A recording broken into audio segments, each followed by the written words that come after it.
அத்தியாயம் 1. அறிமுகம் மழையும் அந்த மாலை நேரமும். வானமன்று ஏனோ வழக்கத்திற்கு மாறாக சீக்கிரமே இருட்டிவிட்டது. சென்னை நகரின் பரபரப்பான அந்த சாலைகளில் மேகங்கள் ஒன்று கூடி ஏதோ ஒரு ரகசியத்தைச் சொல்லத் துடிப்பது போல தாழ்வாக இறங்கி வந்தன. அர்ஜுன் தனது பைக்கை ஓரமாக நிறுத்திவிட்டு ஒரு பழைய புத்தகக் கடையின் ஓரத்தில் ஒதுங்கினான். அவனிடம் குடை இல்லை. இந்த மழை இப்போ பெய்யணுமா என்று தனக்குள்ளேயே சலித்துக் கொண்டான். அவனது தோள்பையிலிருந்து அவசர கதையின் கையெழுத்து பிரதிகள் நனைந்துவிடக் கூடாது என்பதில்தான் அவனுக்கு கவலை அதிகம். அப்போதுதான் அவள் வந்தாள். வெள்ளை நிறச் சுடிதாரில் கையில் ஒரு வெளிர் நீல நிறக் குடையுடன் ஓடிவந்து அதே கடையின் ஓரத்தில் நின்றாள் மதி. மழையின் சிறு தூறல்கள் அவள் முகத்தில் பட்டு தெரித்தன. அவளது கண்கள் மழையை ரசித்துக் கொண்டிருந்தன. ஆனால் அர்ஜுனின் கண்கள் அவளையே பார்த்துக் கொண்டிருந்தன. இந்த மழை நிக்கிற மாதிரி தெரியலையே என்று மெல்லிய குரலில் சொன்னாள் மதி. அது அர்ஜுனிடம் கேட்கப்பட்ட கேள்வியா அல்லது அவளுக்குள்ளேயே சொல்லிக் கொண்டதா என்று தெரியவில்லை. அர்ஜுன் லேசாக புன்னகைத்துவிட்டு ஆமா, இன்னும் 1 மணி நேரமாவது ஆகும் போல இருக்கு என்றான். மதி அவனை நிமிர்ந்து பார்த்தாள். ஒரு கணம் இருவரின் பார்வையும் சந்தித்தன. அந்த நொடியில் சுற்றியிருந்த வாகனங்களின் சத்தம், மழையின் இரைச்சல் என அனைத்தும் அற்றுப்போய் ஒரு நிசப்தம் நிலவியது. நீங்க அந்த பக்கம்தான போகணும் என்று சாலையின் மறுகாட்டியை காட்டி மதி கேட்டாள். ஆமா என்றான் அர்ஜுன் சுருக்கமாக. என்கிட்ட கொடை இருக்கு, உங்ககிட்ட பை இருக்கு, அது நனைஞ்சிடப் போகுது. வேணும்னா ஷேர் பண்ணிக்கலாமா என்று தயக்கத்துடன் கேட்டாள். அந்த ஒற்றை குடையின் கீழ் இருவரும் நடக்கத் தொடங்கினர். மழை பலமாக பெய்ய ஆரம்பித்தது. குடைக்குள் 2 இதயங்கள் நெருக்கமாக இருந்தன. ஆனால் அறிமுகமில்லாததால் நிலவிய அந்த தவிப்பு அழகாக இருந்தது. என் பேரு மதி என்றாள் அவள் குடையைச் சரி செய்தபடி. நான் அர்ஜுன், ஒரு ரைட்டர் என்றான் அவன் தன் பையை அணைத்தபடி. மழைத்துளிகள் குடையின் ஓரங்களில் வழிந்தோடின. அவர்கள் நடந்த அந்த சிறிய தூரம் ஒரு நீண்ட பயணத்தின் முதல் அடியாக இருக்கும் என்று அன்று அவர்களுக்கு தெரிந்திருக்கவில்லை. அத்தியாயம் 2. மில்லிசை காதலின் துளிர். முதல் சந்திப்பு நிகழ்ந்து 1 வாரம் கடந்திருந்தது. அர்ஜுனின் மனதில் அந்த நீல நிறக் குடையும் மழையில் நனைந்த மதியின் சிரிப்பும் ஒரு கவிதை போல தங்கிவிட்டது. மீண்டும் அவளை எங்கே பார்ப்போம் என்ற ஏக்கம் அவனுள் இருந்து கொண்டே இருந்தது. அன்று மாலை அதே பழைய புத்தகக் கடைக்கு அருகே இருக்கும் ஒரு சிறிய காஃபி ஷாப்பில் அர்ஜுன் அமர்ந்திருந்தான். ஜன்னல் வழியாக சாலையை பார்த்தபடி தனது அடுத்த கதைக்கான வரிகளை யோசித்துக் கொண்டிருந்தான். திடீரென்று கதவு திறக்கப்படும் சத்தம் கேட்டு திரும்பினான். அது மதி. அதே துருதுருப்பான கண்கள். ஆனால் இன்று அவளிடம் குடை இல்லை. ஒரு மெல்லிய மஞ்சள் நிற புடவையில் கையில் சில புத்தகங்களுடன் உள்ளே நுழைந்தாள். அர்ஜுனை பார்த்ததும் அவளது முகம் ஆச்சரியத்தில் விரிந்தது. அர்ஜுன், நீங்க இங்கு என்ன பண்றீங்க என்று கேட்டபடி அவன் எதிரே இருந்த இருக்கையில் அமர்ந்தாள். நானும் இதையேதான் உங்ககிட்ட கேட்கணும்னு நினைச்சேன் என்று சிரித்தான் அர்ஜுன். நான் வழக்கமா இங்குதான் உட்கார்ந்து எழுதுவேன். நீங்க? எனக்கு இந்த பக்கம் ஒரு லைப்ரரி இருக்கு, அங்க போயிட்டு அப்படியே ஒரு காஃபி குடிக்கலான்னு வந்தேன். அன்னைக்கு மழை பெய்ஞ்சது, இன்னைக்கு நல்ல வெயில் என்று சிரித்தாள். இருவருக்கும் காஃபி வந்தது. அந்த காஃபியின் மணம் காற்றில் கலக்க அவர்கள் பேச்சும் மெல்ல தடம் மாறியது. எழுத்தாளர்னு சொன்னீங்க, என்ன மாதிரி கதைகள் எழுதுவீங்க என்று கேட்டாள் மதி. மனுஷங்களோட உணர்வுகளை பத்தி எழுத பிடிக்கும். சில நேரங்கள்ல கற்பனை, சில நேரங்கள்ல நிஜம் என்றான் அர்ஜுன் அவளை உற்று பார்த்தபடி. உங்கள பார்த்தா ஏதோ ஒரு நாவலோட தேவதையவே நேர்ல பாக்குற மாதிரி இருக்கு. மதி லேசாக வெட்கப்பட்டாள். ரொம்ப ஐஸ் வைக்காதீங்க மிஸ்டர் ரைட்டர். நான் ஒரு சாதாரண ஸ்கூல் டீச்சர் தான். பசங்களுக்கு பாடம் சொல்லிக் கொடுக்கிறதை விட அவங்க கிட்ட கதை சொல்றதுதான் எனக்கு பிடிக்கும். அன்று அவர்கள் பல விஷயங்களை பேசினார்கள். பிடிக்காத காய்கறிகள் முதல் பிடித்தமான பழைய பாடல்கள் வரை. நேரம் போனதே தெரியவில்லை. கடையை மூடும் நேரம் வந்தபோதுதான் இருவருக்கும் நினைவு வந்தது. வெளியே வந்தபோது வானம் செந்நிறமாக மாறியிருந்தது. இன்னைக்கு குடை தேவையில்லை போல என்றான் அர்ஜுன். ஆமா, ஆனா இந்த பேச்சுக்கு ஒரு முடிவு தேவையில்லைன்னு தோணுது என்றாள் மதிமெல்லிய குரலில். அர்ஜுன் தன் போனை எடுத்து அவளிடம் நீட்டினான். அவள் புன்னகையுடன் தன் எண்ணை பதிவிட்டாள். அந்த மாலை பொழுது வெறும் அறிமுகமாக இருந்த இருவரை ஒருவருக்கொருவர் தவிர்க்க முடியாதவர்களாக மாற்றியிருந்தது. அத்தியாயம் 3. வசந்தம் தந்த வஞ்சனை. அர்ஜுனும் மதியும் தங்களின் காதலில் திளைத்திருந்தனர். கைபேசி அழைப்புகள் நள்ளிரவை தாண்டின. மெசேஜ்கள் ஒருவரை ஒருவர் உறங்கவிடாமல் செய்தன. அர்ஜுனின் ஒவ்வொரு கதையிலும் மதியின் சாயல் இருந்தது. மதியின் ஒவ்வொரு வகுப்பிலும் அர்ஜுன் சொன்ன ஏதோ ஒரு குட்டி கதை ஒளிந்திருந்தது. அன்று மதியின் பிறந்த நாள். அர்ஜுன் அவளுக்கு ஒரு பெரிய சர்ப்ரைஸ் கொடுக்க திட்டமிட்டிருந்தான். ஒரு அமைதியான பூங்காவின் ஓரத்தில் யாரும் தொந்தரவு செய்யாத இடத்தில் அவளுக்காக காத்திருந்தான். அவன் கையில் ஒரு சிறிய பரிசு பெட்டி இருந்தது. அதில் ஒரு அழகான மோதிரமும் அவன் கையால் எழுதிய ஒரு கவிதையும் இருந்தது. மதி வந்தாள். ஆனால் அவளது முகத்தில் எப்போதும் இருக்கும் அந்த பிரகாசமான சிரிப்பு அன்று இல்லை. கண்கள் சிவந்து முகம் வாடிப்போயிருந்தது. மதி, என்னாச்சு? ஏன் ஒரு மாதிரி இருக்க? அர்ஜுன் பதற்றத்துடன் அவளது கைகளை பிடித்தான். மதி மெதுவாக தன் கைகளை விடுவித்துக் கொண்டாள். அர்ஜுன், எனக்கு பயமா இருக்கு. நேத்து ராத்திரி எங்க வீட்ல என் போனை பாத்துட்டாங்க. அர்ஜுன் ஆசுவாசமடைந்தான். இதுக்குத்தானா? நான் தான் அன்னைக்கே சொன்னனே, உங்க அப்பா கிட்ட நானே வந்து பேசுறேன்னு. நாம உண்மையை சொல்லிடலாம் மதி. இல்லை அர்ஜுன், விஷயம் அது மட்டும் இல்லை என்று நிறுத்தியவள் தன் பையிலிருந்து ஒரு பழைய புகைப்படத்தை எடுத்தாள். அது ஒரு பழைய கருப்பு வெள்ளை புகைப்படம். அதில் ஒரு இளம்ஜோடி சிரித்தபடி இருந்தனர். இது யாரு என்று குழப்பத்துடன் கேட்டான் அர்ஜுன். இது எங்க அப்பா. கூட இருக்கிறது உங்க அம்மா என்றாள் மதி உடைந்து போன குரலில். 20 வருஷத்துக்கு முன்னாடி இவங்க 2 பேரும் காதலிச்சிருக்காங்க. ஏதோ ஒரு பெரிய பிரச்சனையில இவங்க பிரிஞ்சு போயிருக்காங்க. அந்த பிரிவோட கோபத்தையும் காயத்தையும் எங்க அப்பா இன்னும் சுமந்துட்டு இருக்காரு. இன்னைக்கு காலையில உங்க போட்டோவை என் போன்ல பார்த்ததும் அவர் அந்த பழைய கோபத்தையெல்லாம் என் மேல காட்ட ஆரம்பிச்சிட்டாரு. அர்ஜுன் அதிர்ச்சியில் உறைந்து போனான். அவர்கள் காதலை வளர்க்கத் தொடங்கிய அதே புள்ளியில் ஒரு பழைய பகையின் வேர்கள் முளைத்திருப்பது அவனுக்கு அப்போதுதான் புரிந்தது. அர்ஜுன், எங்க அப்பா சொன்னாரு, அந்த குடும்பத்து நிழல் கூட என் பொண்ணு மேல படக்கூடாதுன்னு. அவர் ரொம்ப உறுதியா இருக்காரு. எனக்கு என்ன பண்றதுனே தெரியல என்று விம்மி அழுதாள் மதி. வசந்தமாகத் தொடங்கிய அவர்களின் காதல் கதை இப்போது முன்னோர் செய்த பிழையினால் ஒரு இருண்ட பாதையை நோக்கி திரும்பியது. அர்ஜுன் கையில் வைத்திருந்த அந்த மோதிரப்பெட்டி அவனது சட்டை பையிலேயே கனத்தது. அத்தியாயம் 4. புயலுக்கு எதிரான பயணம். அர்ஜுன் அந்த இரவு முழுவதும் உறங்கவில்லை. பழைய காலத்து கோபங்களுக்காக நிகழ்கால காதலை பலி கொடுக்க அவனுக்கு மனமில்லை. விடிந்ததும் அவன் எடுத்த முதல் முடிவு மதியை தைரியப்படுத்துவது. மறுநாள் மாலை மதிப்பள்ளி முடிந்து வரும் வழியில் அவளை வழிமறித்தான். மதியின் முகம் பயத்தில் வெளிரிப்போய் இருந்தது. அர்ஜுன், ஏன் இங்க வந்தீங்க? யாராவது பார்த்தா நிலைமை இன்னும் மோசமாகும் என்று பதறினாள். மதி பயந்து ஓடுறது தீர்வாகாது. நம்ம அப்பாக்கள் காதலிச்சது அவங்க காலம். அதுக்காக நாம ஏன் பிரியணும்? நாம எந்த தப்பும் பண்ணலையே. அர்ஜுனின் குரலில் ஒரு உறுதி இருந்தது. ஆனா எங்க அப்பா? அவர் ரொம்ப பிடிவாதமானவர் அர்ஜுன். உன்னை பத்தி தெரிஞ்சதுல இருந்து வீட்ல ஒரு வார்த்தை கூட பேசல. எனக்கு தெரிஞ்ச ஒருத்தரோட வரனை பத்தி பேசிட்டு இருக்காங்க என்று தேம்பினாள். எனக்கு ஒரு வாய்ப்பு கொடுமதி. நான் உங்க அப்பா கிட்ட நேர்ல வந்து பேசுறேன். நடந்த கசப்பான விஷயங்களை மறந்துட்டு நமக்காக அவர் மனசை மாத்த முயற்சி பண்ணுவோம் என்றான் அர்ஜுன். மதியின் கண்களில் நம்பிக்கை மினுமினுத்தது. நிஜமாவா அர்ஜுன்? அவர் உங்களை ஏத்துப்பாரா? முயற்சி பண்ணாம தோத்து போக எனக்கு இஷ்டமில்லை. உன்னை தொலைச்சிட்டு என்னால நிம்மதியா வாழ முடியாது. அடுத்த சில நாட்கள் போராட்டமாக அமைந்தன. அர்ஜுன் மதியின் அப்பாவை சந்திக்க அவர் செல்லும் கோவிலுக்கும் அலுவலகத்திற்கும் பின்னால் சென்றான். பலமுறை அவர் அவனை அலட்சியப்படுத்தினார். ஒருமுறை இனிமேல் என் பொண்ணு பின்னாடி வந்தா மரியாதை கெட்டுப்போகும் என்று எச்சரிக்கவும் செய்தார். ஆனால் அர்ஜுன் பின்வாங்கவில்லை. அவன் மதியின் அப்பாவிற்கு ஒரு நீண்ட கடிதம் எழுதினான்.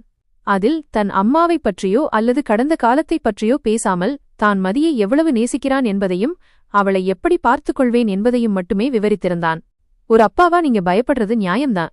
ஆனா உங்க பழைய கோபத்துக்காக மதியோட சந்தோஷத்தை தட்டி பறிக்காதீங்க என்று அந்த கடிதத்தை முடித்திருந்தான். கடிதத்தை படித்த மதியின் அப்பா அன்று இரவு மதியை கூப்பிட்டு 1 மணி நேரம் மௌனமாக பார்த்தார். பின்னர் நாளைக்கு அந்த பையனை வீட்டுக்கு வரச் சொல்லு என்று மட்டும் சொன்னார். மதியின் இதயம் மகிழ்ச்சியில் துள்ளியது. போராட்டம் முடிந்துவிட்டது என்று அவள் நினைத்தாள். ஆனால் அந்த அழைப்பு ஒரு இணக்கத்திற்கான தொடக்கமா அல்லது ஒரு பெரிய புயலுக்கு முன்னால் இருக்கும் அமைதியா என்பது அவளுக்கு தெரிந்திருக்கவில்லை. அத்தியாயம் 5. கசப்பு மைனஸ் எதிர்பாராத திருப்பம். அர்ஜுன் மிகவும் கவனமாக தன்னை தயார் செய்து கொண்டான். மதியின் தந்தை ராகவன் ஒரு கண்டிப்பான மனிதர் என்பது அவனுக்கு தெரியும். தன் நேர்மையால் அவர் மனதை வென்றுவிடலாம் என்ற நம்பிக்கையுடன் மதியின் வீட்டு வாசலில் நின்றான். வீட்டிற்குள் நுழைந்தபோது ஒரு கனத்த அமைதி நிலவியது.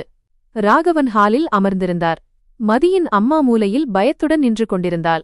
மதி மாடியில் இருந்து பதற்றத்துடன் அர்ஜுனை பார்த்து கொண்டிருந்தாள். உட்கார் என்றார் ராகவன். அவரது குரலில் எந்த உணர்ச்சியும் இல்லை. அர்ஜுன் அமர்ந்தான். சார், நான் மதியை. அவன் பேசி முடிப்பதற்குள் ராகவன் குறுக்கிட்டார். உன் காதல், கவிதை இதெல்லாம் அப்புறம் இருக்கட்டும் அர்ஜுன். நான் உன்னை வரச் சொன்னது உன் கதையை கேட்க இல்ல, ஒரு உண்மையைச் சொல்ல. அவர் ஒரு டைரியை எடுத்து அர்ஜுனிடம் நீட்டினார். இது உன்னோட அம்மாவோட டைரி. 20 வருஷத்துக்கு முன்னாடி எங்க காதல் பிரிஞ்சதுக்கு காரணம் ஜாதியோ மதமோ இல்ல. உன் அம்மாவோட ஒரு துரோகம். அவங்க என்னை காதலிச்சிட்டே இருக்கும்போதே உன் அப்பாவையும் காதலிச்சாங்க. வசதியான வாழ்க்கை வேணும்னு என்னை ஏமாத்திட்டு போனவங்க அவங்க. அர்ஜுன் அதிர்ச்சியில் உறைந்தான். இல்லை சார், எங்க அம்மா அப்படிப்பட்டவங்க இல்ல. உண்மை கசக்கத்தான் செய்யும் என்று எள்ளி நகையாடினார் ராகவன். அதே ரத்தம்தான் உனக்கும் ஓடுது. நீயும் ஒரு நாள் என் பொண்ணை ஏமாத்திட்டு போமாட்டன்னு என்ன நிச்சயம்? அந்த துரோகியோட பையனுக்கு என் பொண்ணை ஒரு காலமும் தரமாட்டேன். அப்போதுதான் அந்த புதிய சிக்கல் வெடித்தது. மாடியிலிருந்து இறங்கி வந்த மதி, அப்பா, போதும் நிறுத்துங்க. பழைய விஷயத்துக்காக அர்ஜுனை ஏன் காயப்படுத்துறீங்க என்று கத்தினாள். நீ உள்ளப்போ மதி என்று ராகவன் அதட்டினார். இல்லைப்பா, நான் அர்ஜுனை நம்புறேன் என்று மதி அவன் அருகில் வந்து நின்றாள். ராகவன் ஆத்திரத்தின் உச்சத்திற்குச் சென்றார். சரி, உனக்கு இவன்தான் முக்கியம்னா இப்போவே இந்த வீட்டை விட்டு வெளியே போ. ஆனா ஒன்னு தெரிஞ்சுக்கோ, நீ வெளியே போனா உன் தங்கச்சியோட கல்யாணம் நின்னுடும். அந்த பழியும் பாவமும் உன்னைத்தான் சேரும். உன் காதலா, உன் குடும்பமா, நீயே முடிவு பண்ணிக்கோ. அர்ஜுன் மதியின் முகத்தை பார்த்தான். அவளது தங்கச்சியின் எதிர்காலம் அவள் கையில் இருந்தது. அதே சமயம் தன் தாயைப் பற்றிய அந்த அவதூறு அர்ஜுனின் மனதை ரணமாக்கியது. காதல் என்ற அழகான ஓவியத்தில் பழிவாங்குதல் என்கிற கரைப்படியத் தொடங்கியது. மதி ஒரு இக்கட்டான சூழ்நிலையில் நின்றாள். அர்ஜுன் அவளை காப்பாற்றப் போகிறானா அல்லது அவளது குடும்பத்திற்காக அவளை விட்டு விலகப் போகிறானா? அத்தியாயம் 6. அந்த கடைசி இரவு பிரிவு.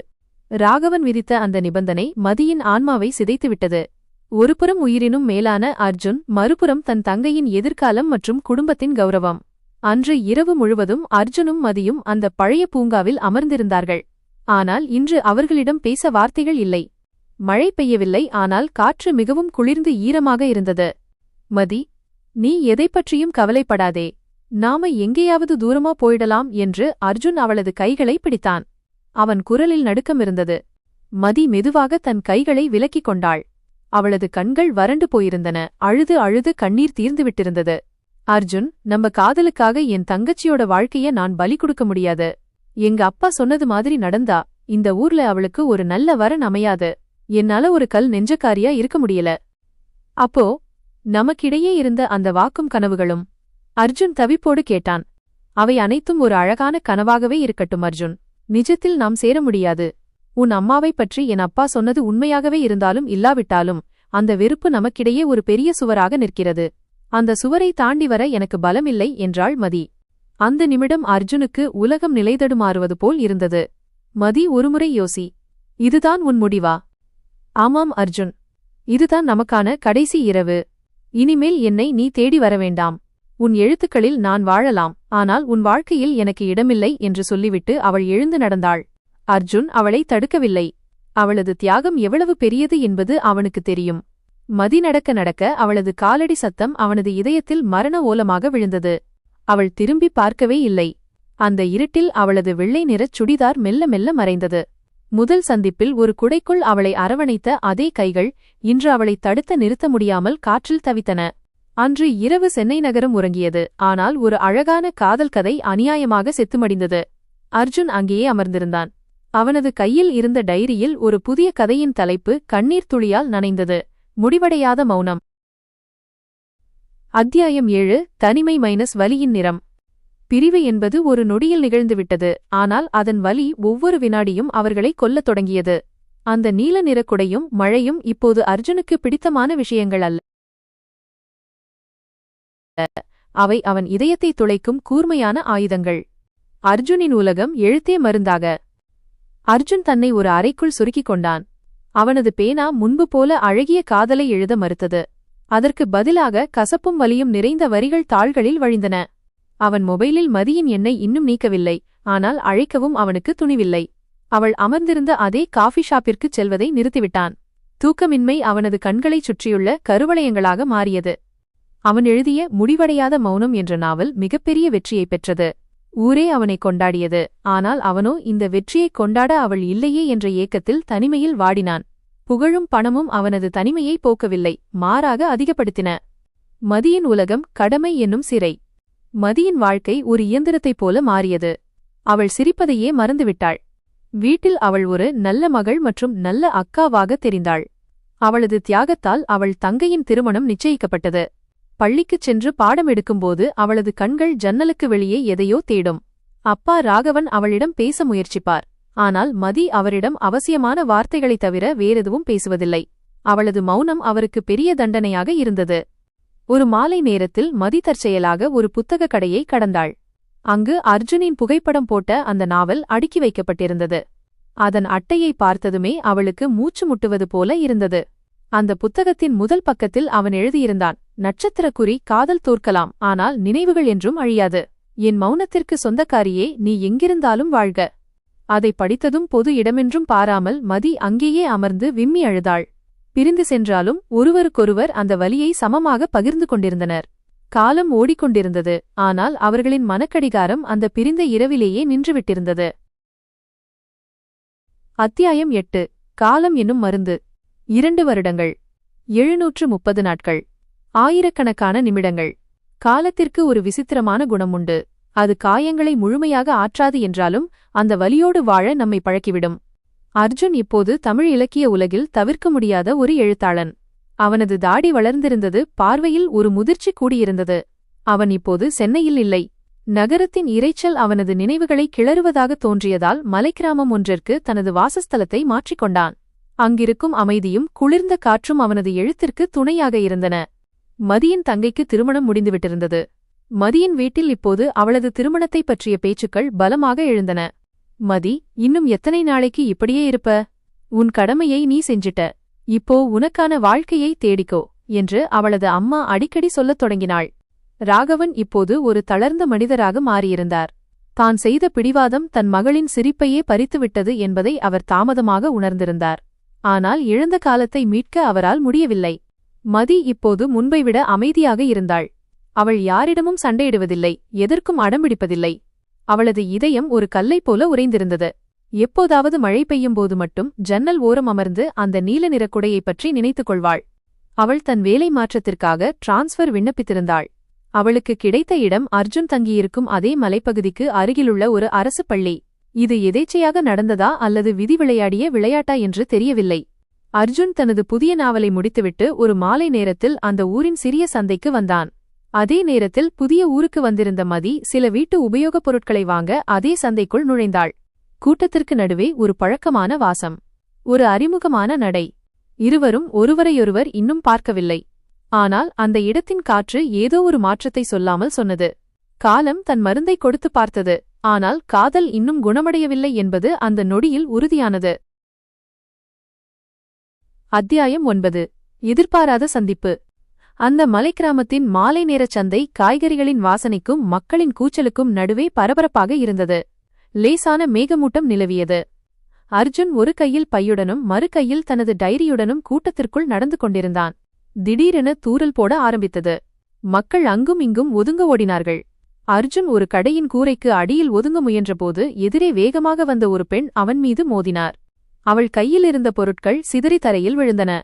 சாரி, ரொம்ப சாரி என்று குனிந்து பொருட்களை எடுக்க முயன்றாள் அந்த பெண். அந்த குரல், அந்த மென்மையான நடுக்கம். அர்ஜுன் அப்படியே சிலையாக நின்றான். அவன் இதயம் ஒரு நிமிடம் துடிப்பதை நிறுத்திவிட்டு மீண்டும் வேகமாக துடிக்க ஆரம்பித்தது. அவன் மெதுவாக குனிந்து தரையில் கிடந்த ஒரு சிறிய புத்தகத்தை எடுத்தான். அது அவனுடைய முந்தைய நாவல். அவன் அந்த புத்தகத்தை நீட்டும்போது அவளும் நிமிர்ந்தாள். 2 வருடங்களுக்குப் பிறகு மதியின் கண்கள் அர்ஜுனின் கண்களை நேருக்கு நேர் சந்தித்தன. மதியின் கைகள் நடுங்கின. அர்ஜுன். அவளது குரல் ஒரு கிசுகிசுப்பாக வெளியே வந்தது. அவளது விழியோரம் சட்டென நீர் முட்டியது. சுற்றியிருந்த சந்தையின் சத்தம் அவனுக்கு கேட்கவில்லை. அந்த மலைப்பகுதியின் குளிர்காற்று அவனுக்கு தெரியவில்லை. அவன் பார்த்ததெல்லாம் வாடிப்போயிருந்த அவளது முகத்தையும் இன்னும் அவனையே சுமந்து கொண்டிருக்கும் அவளது கண்களையும் தான். நீ இங்கே எப்படி? அர்ஜுன் சிரமப்பட்டு வார்த்தைகளை தேடினான். டிரான்ஸ்ஃபர், பக்கத்து ஊர் ஸ்கூலுக்கு வந்திருக்கேன் என்று சொல்லிவிட்டு மதி தலையை குனிந்து கொண்டாள். அவளால் அவனது பார்வையை எதிர்கொள்ள முடியவில்லை. நீங்க எப்படி இருக்கீங்க? தாடியெல்லாம் வளர்த்து ரொம்ப மாறிட்டீங்க. உடல்தான் மாறியிருக்கு மதி. உள்ளுக்குள்ள அதே வலிதான் என்றான் அர்ஜுன் கசப்பான புன்னகையுடன். மழை இப்போது பலமாக பெய்யத் தொடங்கியது. அங்கிருந்த ஒரு முதியவர் அர்ஜுனிடம் ஒரு குடையை கொடுத்துவிட்டு சென்றார். அர்ஜுன் அந்த குடையை விரித்தான். மீண்டும் ஒரு குடை, மீண்டும் ஒரு மழை, மீண்டும் அவர்கள் இருவர். ஆனால் அன்று இருந்த அந்த துள்ளலும் நம்பிக்கையும் இன்று இல்லை. அதற்கு பதிலாக தழும்பாக மாறிய காயங்கள் மட்டுமே மிஞ்சியிருந்தன. நாம பேசலாமா மதி என்று அர்ஜுன் கேட்டான். மதி மௌனமாக இருந்தாள். அந்த மௌனம் வேண்டாம் என்று சொல்லவில்லை, மாறாக என்ன பேசுவது என்று தவித்தது. இருவருக்கும் தெரியும் பழையபடி அவர்கள் மாற முடியாது என்று. இருந்தாலும் காலத்தின் சக்கரம் அவர்களை மீண்டும் ஒரே குடையின் கீழ் கொண்டு வந்து நிறுத்தியிருந்தது. அத்தியாயம் 10. மௌனமான விடை கொடுத்தல். மழை வலுத்துக் கொண்டிருந்தது. அந்த ஒற்றை குடைக்குள் அர்ஜுனும் மதியும் நின்றிருந்தனர். 2 வருடங்களுக்கு முன்பு இதேபோன்ற ஒரு மழையில்தான் அவர்கள் இணைந்தார்கள். இன்று அதே மழை அவர்களை ஒரு சந்திப்பில் நிறுத்தியிருக்கிறது. ஆனால் அன்று இருந்த அந்த உரிமை இன்று இருவரிடமும் இல்லை. சந்தைக்கு அருகிலிருந்த ஒரு சிறிய மரத்தடி பெஞ்சில் இருவரும் அமர்ந்தனர். அப்பா எப்படி இருக்காரு? அர்ஜுன் தான் பேச்சைத் தொடங்கினான். அவர் இப்போ முன்ன மாதிரி இல்ல அர்ஜுன். ரொம்ப அமைதியாயிட்டாரு. உன் நாவல் வெளியே வந்தப்போ அத வாங்கி வந்து 1 வாரம் முழுசா படிச்சாரு. படிச்சு முடிச்சிட்டு அன்னிக்கு ராத்திரி ஒரு வார்த்தை கூட பேசாம அழுதுட்டே இருந்தாரு என்றாள் மதி. அர்ஜுன் தூரத்தில் பெய்யும் மழையை பார்த்தான். அவர் மனசு மாறினாலும் காலம் கடந்துடுச்சு மதி. உன் தங்கச்சிக்கு கல்யாணம் முடிஞ்சதுன்னு கேள்விப்பட்டேன். சந்தோஷம். ஆமாம். ஆனா அந்த சந்தோஷத்துக்காக நான் கொடுத்த விலை ரொம்ப அதிகம் அர்ஜுன் என்று மதியின் குரல் உடைந்தது. உன்னை விட்டுட்டு வந்த ஒவ்வொரு நாளும் நான் செத்துதான் பிழைச்சேன். என் உடம்பு மட்டும்தான் வீட்ல இருந்தது. என் உயிர் உன்கிட்டதான் இருந்தது. அர்ஜுன் மெதுவாக அவளது கைகளை பிடித்தான். அவனது கைகளின் வெப்பம் அவளுக்கு ஒருவித நிம்மதியை கொடுத்தது. நாம ஏன் மறுபடியும் சேர்ந்து வாழக்கூடாது மதி? இப்போ தடையா இருந்த உன் தங்கச்சி கல்யாணமும் முடிஞ்சிருச்சு. உங்க அப்பாவும் தன் தப்பை உணர்ந்துட்டாரு. மதி அவனை ஏறிட்டு பார்த்தாள். அவளது கண்களில் ஒரு தெளிவான சோகம் இருந்தது. சேர்ந்து வாழலாம் அர்ஜுன். ஆனா பழைய அர்ஜுனாவும் பழைய மதியாவும் நாம இருக்க முடியாது. நம்ம காதல்ல இப்போ கசப்பும் தியாகமும் காயங்களும் அதிகமாயிடுச்சு. நாம சேர்ந்தா கூட அந்த பழைய நினைவுகள் நம்மை காயப்படுத்திட்டே இருக்கும். அர்ஜுன் மௌனமாக இருந்தான். அவளுக்கு தெரியும் உடைந்து போன ஒரு கண்ணாடியை ஒட்ட வைத்தால் அதில் விரிசல் தெரியத்தான் செய்யும் என்று. அர்ஜுன், உன் எழுத்துக்கள் மூலமா நீ உலகத்துக்கே காதலை சொல்லிக்கொடு. நீ ஒரு பெரிய உயரத்துக்கு போகணும். நான் ஒரு ஆசிரியையா என் கடமையை செஞ்சிட்டிருப்பேன். நாம சேரலைன்னாலும் இந்த உலகத்துல நீ இருக்கிற இடத்துல நானும் நான் இருக்கிற இடத்துல நீயும் நினைவுகளா வாழ்ந்துட்டே இருப்போம் என்றாள் மதி உறுதியுடன். அவள் எழுந்து நின்றாள். மழை இப்போது மெல்லத்தூறலாக மாறியிருந்தது. இதுதான் முடிவா மதி என்று கேட்டான் அர்ஜுன். இல்லை அர்ஜுன், இது ஒரு புதிய தொடக்கம். காயங்கள் இல்லாத ஒரு வாழ்க்கைக்கு தொடக்கம். நீ உன் பேனாவை கையில் எடு. நான் என் மாணவர்களை பார்க்கப் போறேன். மதி அவனை பார்த்து ஒரு மெல்லிய புன்னகையை உதிர்த்தாள். அந்த புன்னகையில் காதல் இருந்தது. அதைவிட மேலாக ஒரு முதிர்ச்சி இருந்தது. அவள் மெல்ல மழையில் நனைந்தபடி நடக்கத் தொடங்கினாள். அர்ஜுன் அவளை தடுத்து நிறுத்தவில்லை. சில காதல்கள் திருமணத்தில் முடிவதில்லை. அவை தியாகத்திலும் ஒருவருக்கொருவர் கொடுக்கும் விடுதலையிலும் தான் முழுமையடைகின்றன. அர்ஜுன் தன் டைரியை திறந்தான். அதில் ஒரு புதிய கவிதையை எழுதினான். நாம் பிரியவில்லை. வெவ்வேறு திசைகளில் காதலை சுமந்து கொண்டு பயணிக்கத் தொடங்கியிருக்கிறோம். மழை நின்றது. மேகங்களுக்கு பின்னால் இருந்து ஒரு சிறிய சூரிய ஒளிக்கீற்று எட்டி பார்த்தது.